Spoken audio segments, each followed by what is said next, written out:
അപ്പോൾ ഇത് നിങ്ങൾ സ്വന്തമായിട്ട് തന്നെ സാധനങ്ങളെല്ലാം അപ്പോൾ എല്ലാം ചേർന്ന് കൂട്ടുകാരൊക്കെ ഈ പിന്നെ കണ്ടെയ്നർ അത് ഇതൊക്കെ നമ്മളെ കൂട്ടുകാരൊക്കെ കൊണ്ടുവന്ന് തരും. ഇവിടെ വരുന്ന നമ്മളെ പോലെ റെസ്ക്യൂ ടീമിന് നമ്മളിത് ഉണ്ടാക്കി ഫുഡ് പറഞ്ഞ് നമ്മളെ പിന്നെ ഇവിടെ പോലീസിന്റെ ഇവിടെ കൊടുക്കുന്നുണ്ട്.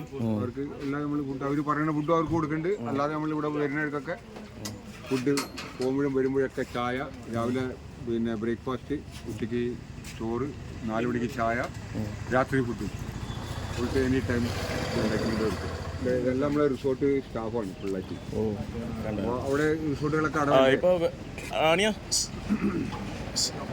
അവിടെ പൊട്ടിയപ്പോൾ നിങ്ങളല്ലേ പോയെന്ന് പറഞ്ഞ അത് കുഴപ്പമില്ല പറഞ്ഞോ. അവിടുത്തെ നിങ്ങൾ അവിടുത്തെയാണോ? അത് എത്ര പൊട്ട ഇങ്ങനെ വെള്ളം പോയത് എങ്ങനെയാണ്? അതൊരു വെള്ളം വന്ന് നല്ല ഹെവി വെള്ളം വന്നത്. അതിന് കുറേ ആളുകളൊക്കെ പോയി. പിന്നെ രണ്ടാമത് അതിൻ്റെ ബാക്കിൽ ഇവിടെ പൊട്ട് വന്നു. പൊട്ട് കംപ്ലീറ്റ് വീടുകളും മറ്റും എല്ലാം പോയി. ഫസ്റ്റ് വെള്ളം വന്നതിൻ്റെ ഇടയ്ക്ക് രക്ഷപ്പെട്ട ആൾക്കാർ രക്ഷപ്പെട്ടു. രണ്ടാമത്തെ ഉരുള് പൊട്ടിയതല്ലേ മൊത്തം?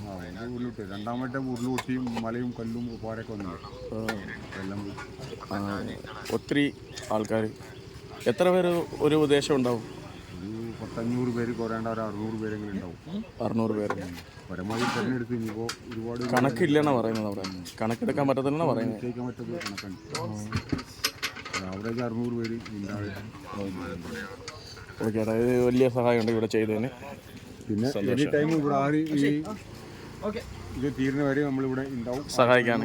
നിങ്ങളുടെ സഹായം ഏറ്റവും വലിയ ആവശ്യമുണ്ട്. ഞങ്ങളിവിടെ ഈ കാട്ടിൽ ഈ ഫുഡ് கிடைക്കാതെ ഈ ഫുഡ് കൊടുക്കുന്നു പറഞ്ഞാൽ ഈ ഇടയ്ക്ക് അപ്പുറത്തെ ആളില്ല, നിങ്ങളാണ് ഈ ഫുഡ് കൊടുക്കുന്നത്. അതിൻ്റെ ഒരു സന്തോഷമുണ്ട്. ഓക്കെ.